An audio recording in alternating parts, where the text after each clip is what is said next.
mais bien aimés partout, pour que nous puissions réussir collectivement dans ce que nous voulons, il faudrait d'abord comprendre qu'il y a des différences entre nous les humains. Et ces différences nous aident beaucoup pour que nous puissions être unis. C'est-à-dire, là où il y a un manquant chez moi, il y a quelqu'un qui peut combler ce trou. Alors si nous sommes semblables, il nous sera impossible de réussir dans des actions collectives. C'est-à-dire, entre deux personnes, s'il y a une personne, les lois n'existent pas. C'est la jungle. Et ensuite, la jungle, c'est quand aucune personne ne voit aucun intérêt des autres, ne voit que ses intérêts à lui. C'est comme dans la forêt, le lion cherche sa propre nourriture. Sa propre nourriture, ça peut être un autre animal. Alors, c'est toujours comme ça. Maintenant, nous sommes des idées, des humains. Nous sommes des esprits. Nous devons vivre en harmonie. Maintenant, les intérêts sont définis par les humains. Et ce sont ces intérêts qui créent les devoirs et les droits. Par exemple, entre un enfant et son père ou sa mère, il y a la relation qu'on appelle de filiation. C'est-à-dire le père et son fils, le fils et son père. Bien la mère et son fils et sa mère. Ce qui les unit, c'est les intérêts. Les enfants sont nourris, vêtus par les parents. Alors ils s'attachent aux parents. Il y a un intérêt. Maintenant, les parents aussi, ils ont un intérêt dans leurs enfants. Ils savent que lorsque je vais grandir, je vais vieillir, je n'aurai plus la force de travailler.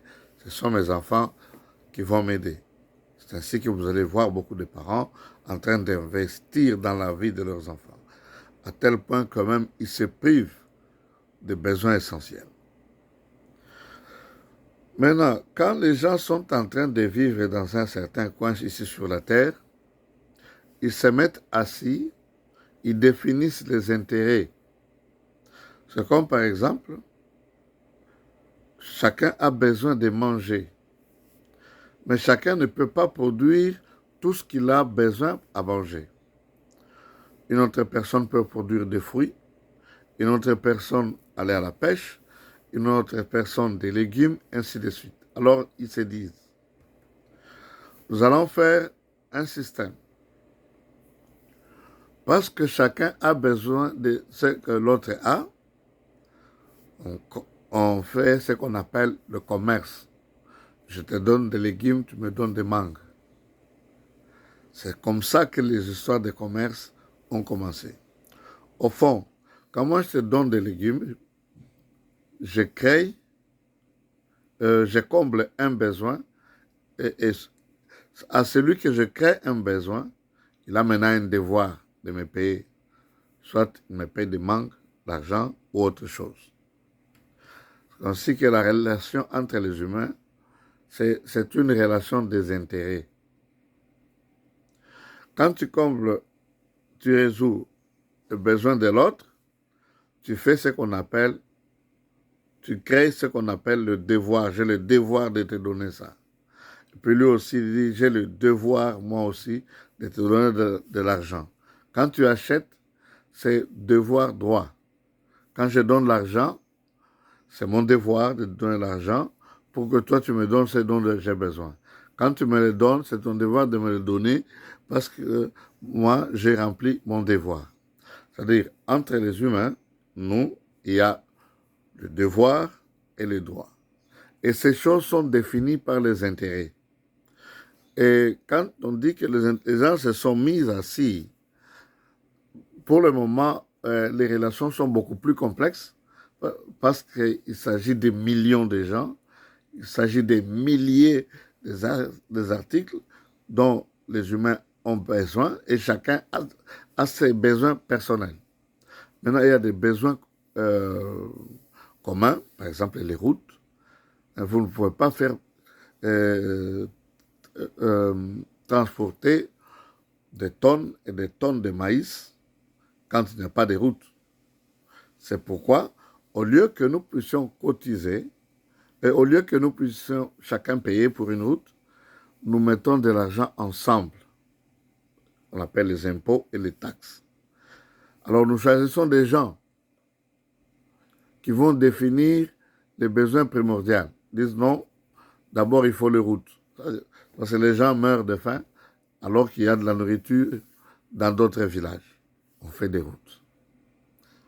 Ces routes-là, ça nous appartient à nous tous. Et c'est nous tous qui mettons quoi ça, les lois, comment utiliser ces routes. Je pense que jusque-là, vous comprenez. C'est-à-dire, nous avons le devoir de payer les impôts et les taxes. L'État a le droit de nous garantir la sécurité, la santé, la nutrition, etc., etc.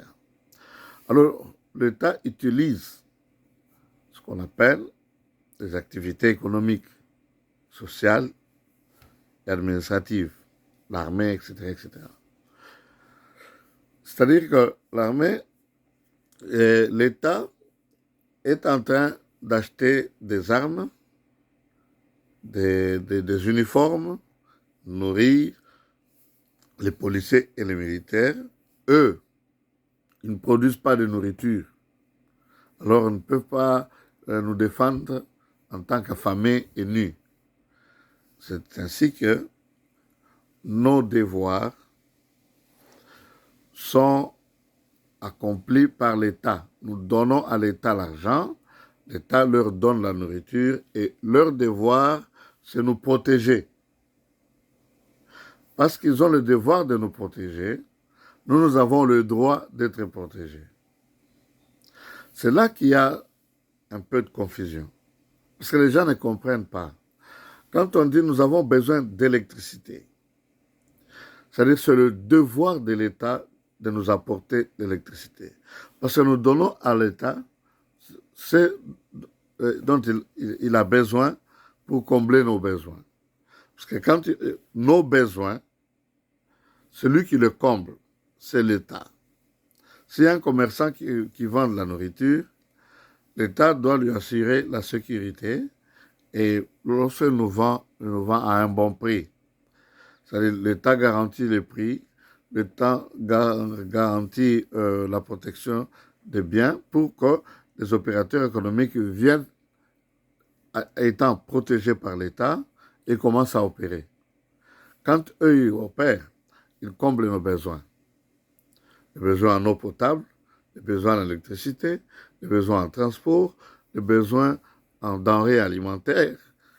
Quand nous allons au magasin ou bien on va pour acheter, c'est l'État qui facilite ça, mais ce sont des gens qui font ça. Maintenant, quand ils nous vendent, nous leur donnons de l'argent. Dans cet argent, nous payons les taxes. Et ces taxes vont à l'État. L'État aura suffisamment de fonds pour combler nos besoins. C'est très important. Quand on dit la gratuité de l'éducation, c'est-à-dire c'est notre droit, parce que nous payons les impôts et les taxes. Nos enfants doivent étudier gratuitement et dans de bonnes conditions. Que Dieu vous bénisse. Merci et à la prochaine.